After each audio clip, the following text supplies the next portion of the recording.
C'est pour ce genre de commentaires que j'ai envie de faire ces vidéos. Pour vous remettre un peu dans le contexte, je parlais d'une brasserie qui est passée de la bouteille à la canette et que c'était une innovation en soi. Et donc toi, dans ton commentaire, tu estimes que la canette est plutôt une régression, que c'est vraiment un produit qui n'est pas du tout conseillé à mettre en canette. Parce que quand tu entends canette, je pense que tu parles de ça.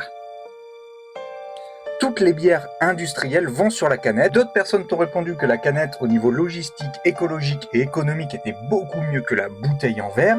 Et à ces commentaires, tu as répondu que c'était oui, mais la bière est moins bonne. Alors j'en ai déjà parlé, mais je ne sais pas ce que tu entends par moins bonne. Est-ce que c'est ce côté un peu ferreux, métallique que tu n'apprécies pas quand tu bois la canette? Eh bien je te rassure, car ce côté ferreux, c'est juste le contact de tes lèvres sur le métal un peu froid qui vont te donner cette sensation, mais tu n'as pas du tout ce côté ferreux.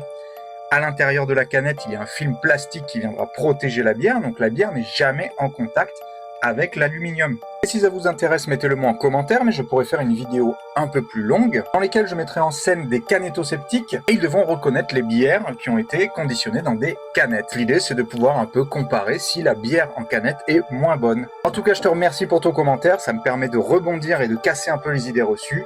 Abonnez-vous pour ne rien louper sur la bière, et moi je vous dis à bientôt.